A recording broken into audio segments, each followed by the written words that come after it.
Picture this. You've just landed in Cabo. Oh yeah, the dream vacation begins. Right. You are totally exhausted from the flight, but you're excited. You can practically smell the ocean air. Yeah. You grab your bags, you head toward the exit, and suddenly a customs agent just pulls you aside. The dreaded secondary inspection table. Exactly. And they start digging through your backpack. They pull out your, say, 3-year-old GoPro and tell you that unless you immediately pay a $500 fine in cash, they're going to confiscate your camera. Wow. Just like that. Just like that. Your vacation has instantly turned into an interrogation.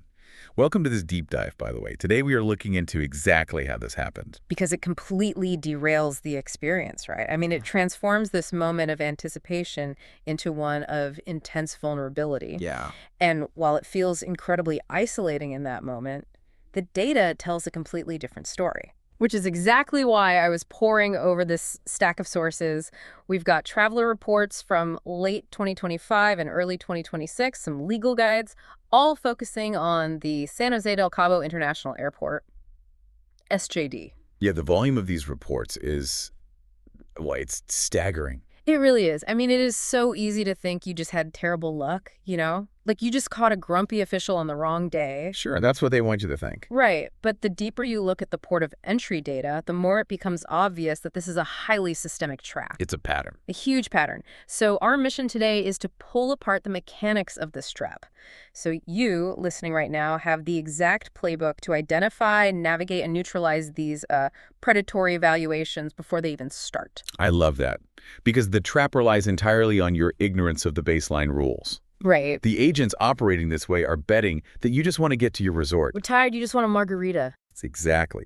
To dismantle their leverage, we first have to look at the official framework they're weaponizing. Mexico actually has a very clear, published list of what constitutes a permitted personal item. The equipaje de pasajero. Yes, exactly. It outlines that every traveler is allowed 2 cameras. Okay, so that could be like your smartphone and a GoPro. Yeah, or a phone and a DSLR, whatever. And you are also allowed 1 laptop or tablet per person. Right. Plus, the sources say there's a general duty-free allowance of $500 for additional merchandise. Correct. But the tactic detailed in these traveler reports, and they often attribute this to a specific archetype of an overzealous floor official they refer to as Agent Claudia, this tactic bypasses those allowances completely. They go right past them? Yeah, they target the electronics, they pull out your second camera or your iPad, and they claim that because it looks pro-grade or, new, it magically no longer qualifies as a personal item. Well, I wouldn't call it magic. I mean, it's a very calculated exploitation of discretionary authority. Right. They reclassify a personal item as commercial merchandise, which instantly throws its supposed value against that $500 duty-free limit. And then comes the squeeze. Yeah. They threaten sequestration. They tell you they're keeping the items unless you pay a 16 to 19% tax on this fabricated value. Or they offer to make it go away for a flat cash bribe of like $200 to $500. Which is just extortion. Okay, let's unpack this. It's like getting pulled over for doing 55 in a 60 zone, and the police officer just arbitrarily decides it's a school zone today because he wants the cash. That is a perfect analogy. But how does an official at a federal port of entry just get to invent a price tag out of thin air? I mean, where is the oversight? So the lack of immediate oversight at that specific secondary inspection table is the vulnerability. Okay. If we connect this to the bigger picture, we really have to look at the massive institutional shift that hit Mexican customs recently. Right, the 2026 enforcement context. Exactly. To understand why this is happening at SJD, specifically in late 2025 and 2026, you have to look at who is actually running the floor. Who is it? The federal government mandated that the Navy CMAR take over the administration of many airport customs operations. Which, according to the sources, was originally a national security move, right? Right. They were brought in to secure the ports of entry from cartel influence and drug trafficking. That was the high-level mandate. Absolutely. But when you place a military organization in charge of a civilian tax and customs apparatus, you create this, well, a severe structural tension. Because they aren't tax collectors. Right. The institution is suddenly torn between security and revenue generation. And the agents on the floor are under immense pressure from their superiors to prove their effectiveness. They need to justify their presence with metrics. So they're operating under an unwritten quota system. It is a performance metric reality. I mean, if you're an agent, how do you prove effectiveness? Cat a smuggler. Sure, you either show massive seizures of dangerous contraband, which requires complex, dangerous investigative work, Right. or you show high tax collection numbers. Oh, wow. Yeah. If we view this impartially, based purely on what the sources describe, it is an economic incentive problem. The institutional push for revenue inadvertently creates a breeding ground for this predatory behavior. Because tourists are easy. Exactly. A line of tourists in Hawaiian shirts carrying expensive electronics represents the absolute path of least resistance to hitting those numbers. That makes so much sense. The tourist just becomes the collateral damage of a federal performance review. Basically, yeah. And reading through these testimonies, this isn't just one rogue agent acting alone. This is described as a highly choreographed team effort. It really is. Yeah. It is a classic psychological pressure cooker. How so? You will frequently see a division of labor at the inspection tables. Like good cop, bad cop. Kind of. One agent handles the manual bag check, quietly pulling items out, while another steps in as the enforcer. And the enforcer's role is strictly to escalate the intimidation. They use aggressive body language, they loom over the table, and they repeatedly emphasize the threat of sequestration. Like, we're taking your stuff. Exactly.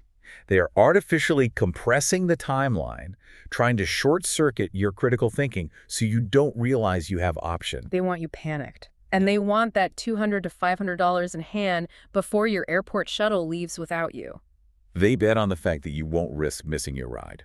Which brings us to the absolute best part of these legal guys. Here's where it gets really interesting. Yeah. Because if the agent's entire strategy relies on fear, speed, and keeping things off the books, your defense is to introduce the exact opposite. Slow it down. Slow, formal, documented administrative friction. It's brilliant. We are talking about bureaucratic judo. That is the crucial pivot. I Yeah. mean, you cannot win a shouting match with a federal agent in a foreign airport. Definitely not. Successful resolution relies entirely on shifting the interaction from an informal threat to a formal administrative process. Okay, walk us to it.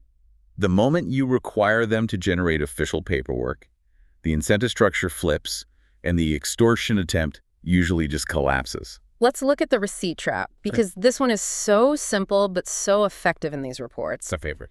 The agent says you owe $500 for your GoPro. Instead of arguing or reaching for cash, you just say, no problem, I need a boleto de pago, an official tax receipt, and I will pay via credit card at the official Bandrecito window. Yes. But honestly, I have to push back here for a second. Okay. If I'm standing there, I'm intimidated, maybe my Spanish is terrible, and this agent is flanked by military personnel, is demanding a receipt, really going to make them back down. It sounds totally counterintuitive to comply. Yeah. Right? But you aren't actually complying with their original demand. You are forcing them into the light. Oh, because of the official system. It's exactly. Bandrecito is the official military bank system used at these ports of entry. Corrupt agents cannot pocket money that is processed through that official window. It takes away the bribe. Right. If they write you a boleto de pago, those funds go directly to the federal treasury. You have just removed their personal financial incentive while simultaneously creating a traceable document with their specific identifier on it. Wow. Suddenly, processing you is all risk, no reward, and it takes up 20 minutes of their time. The reports show they will almost always just waive the fine and move on to an easier target. That is amazing. It is incredibly empowering to realize that the bureaucracy itself is your shield. It is. And if the receipt trap doesn't immediately work, the sources highlight something called the consular call. Also very effective. You pull out your phone and explicitly state, I am calling my embassy or consulate to report irregularities in customs valuation. The phrasing there is vital. Not just yelling for help. Right. You aren't just screaming, I'm calling the embassy. You are stating a specific administrative grievance. Irregularities in customs valuation. That sounds so formal. That's the point. Yeah. It signals to the enforcer that you understand the legal framework. Agents seeking to quietly pad quotas operate in the gray areas. Attracting external diplomatic eyes to their specific inspection table introduces an unacceptable level of operational risk for them. It's all about removing the ambiguity they rely on. Exactly. Which leads to the third tactic, the regulation printout. If their weapon is your ignorance, your weapon is the physical SAT list of permitted items. The equipaje passaggero list. Yeah. When they point at your laptop and tablet and claim it's commercial merchandise, you physically pull out the list, point to the line that allows one laptop and one tablet, and establish the boundary. Calmly pointing to the rules just shuts down the ignorance play. Yeah. And that leads directly into how you handle the inflated value problem. Right, because what if you do have a third camera? Let's say you do have an item that is actually subject to duty. Right. The agent picks up your scuffed 3-year-old GoPro and claims it is a professional cinematic device with an MSRP of $1,500. Right, they try to blow past your $500 duty-free limit so they can tax you. Exactly the tactic. But Article 150 of the Customs Law is completely on your side here. What does Article 150 say? It explicitly allows for used personal items. You do not have to accept the original manufacturer's suggested retail price. Oh, so you argue the current value. Yes, the used argument. You firmly argue the depreciated value. You state this is a used personal item. Its current depreciated value is $150. Nice. By anchoring the valuation to its used state, you keep it well under the $500 threshold. That's so smart. But there is a massive trapdoor here that the sources warn about. It's what you absolutely must not do under any circumstances. Yes, the abbreviated procedures. Right. The agent realizes you are being difficult, so they pivot. They slide a piece of paper across the table and say, look, I'll do you a favor. Just sign this abbreviated procedure form, pay a smaller $50 fee, and you can get out of here. That is the most dangerous moment of the interaction. Do not sign that form if you are within your legal limits. Why not? It sounds like a cheap way out. Because those voluntary payment agreements often contain boilerplate language where you are legally admitting to contrabando smuggling or the omission of taxes. Wait, really? So you are basically signing a confession to a federal crime just to save 20 minutes and catch your cab? Precisely. You are handing them the exact metric they need to justify their quota, while putting a federal violation on your own permanent record. That is terrifying. Never sign an admission of guilt for convenience. Just stick to the formal process. Okay, so let's flip the script. What if someone listening right now was already caught in this trap? It happens. Maybe they traveled to SJD last month, they got hit by the enforcer dynamic, they panicked, paid the cash, and now they are sitting at home furious. Yeah. Or maybe they successfully use bureaucratic judo to get away, but they want to make sure this agent Claudia faces some level of accountability. What does the post-incident recourse actually look like in 2026? The foundation of any post-incident recourse is intelligence gathering. And this must be done discreetly in the moment. So no shoving a camera in their face. Definitely not.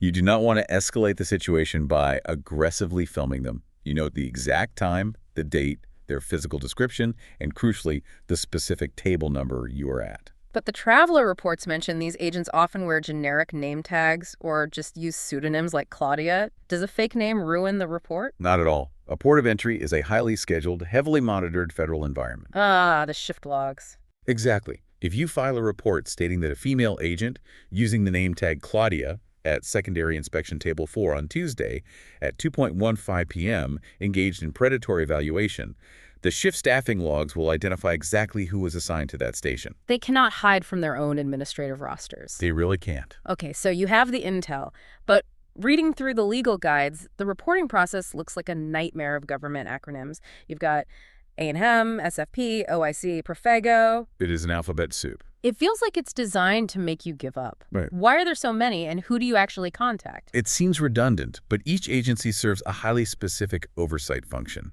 And understanding them is how you weaponize that intel. Okay, break it down for us. First, you have ANAIM, the actual customs agency. You use their portal or email denuncias at anam.gov.mx to file a direct complaint for abuse of authority. Okay, so that targets the specific customs violation. Right. Then you have the SFP, the Public Service Secretariat. They're the ones who handle the corruption side of things, Yeah. right? They investigate the federal employees. Yes. They investigate extortion and shakedowns by federal employees. You would use their SDE digital portal. Site? Yeah, the Denuncia Ciudadana portal. Because it is a digital portal, you can file this from your hotel room or when you get back home. That's super convenient. And if you want to keep the pressure local to the SJD Airport Administration, you contact the OIC, Which is? the internal control organ, the Órgano Interno de Control, attached specifically to that facility. Got it. And what about Profeco? They are consumer protection. Why would they care about a customs dispute? Because they maintain a physical presence at major airports, And their mandate covers unfair financial practices. Oh, interesting. They have been known to intervene when travelers are being financially squeezed, even by other government entities and tax overcharges. What's fascinating here is what the sheer existence of these overlapping agencies tells us. It tells us the government knows it's a massive problem. Exactly. It tells us the federal government is acutely aware of the friction between the CMAR security mandate and the reality of revenue extortion on the floor. In fact, the 2026 Sectoral Program for Anti-Corruption has given citizen complaints significantly more weight. They actually need tourists to help police the system. They are outsourcing internal affairs to the tourists. Essentially, yes. When you create a formal paper trail through SIDEC or ANM, you generate massive leverage. That complaint threatens the agent's employment status and their federal pension. Wow. It is the exact ammunition an internal affairs investigator needs to break up these coordinated floor teams. The legal guides even offer to help draft formal letters of complaint in Spanish addressed directly to the administrator of the SJD Customs Office. So what does this all mean? If we synthesize this entire deep dive into a single philosophy for you, the listener, it is this. Knowledge is your absolute best defense. 100%. By knowing your baseline allowances, by demanding an official paper trail like the Boleta de Pago, and by refusing to be rushed into off-the-books cash settlements, you completely dismantle the shakedown. You really do. You take away the only leverage they have, which is your fear of the unknown. You transition from being an easy mark to being an administrative hazard. I love that phrase, an administrative hazard. It's true. Corrupt systems, by their very nature, seek the path of least resistance. When you become a wall of calm, documented friction, the system will just bypass you. So before you pack for your next trip down to Cabo, take 30 seconds to search for the Mexican SAT permitted items list. Equipaje de pasajero. Yes, save a screenshot to your phone right now, walk into that SJD Customs Hall knowing exactly what the rules are, total confidence. That preparation is absolutely vital for the current landscape. However, there is a detail in our sources that points toward a very different and potentially complex future. Oh. Yeah, the reports highlight a stark operational contrast at SJD right now. While the customs side aduana still relies on manual bag checks and this face-to-face psychological pressure we've been talking about, Right. the immigration side INM has almost completely transitioned to automated digital gates. Oh, right. You just scan your biometric passport, the gates open, and you walk right through. Zero human interaction. Exactly. Which raises an important question as we look ahead. The technology for automated AI-driven customs scanning and valuation already exists. Okay. As those systems inevitably replace the manual inspection tables, it forces us to wonder about the future of this specific problem. That's a great point. Will removing the human element finally render the face-to-face shakedown obsolete? Mm-hmm. Or, by removing the human agent, do you also lose your ability to use bureaucratic judo? Wow. Because you can't argue depreciated value with an algorithm. Exactly. We have to ask whether the system will become more transparent or if the underlying institutional pressure for revenue will simply result in the extortion being digitized directly into the code. Something to think about next time you walk through those digital gates.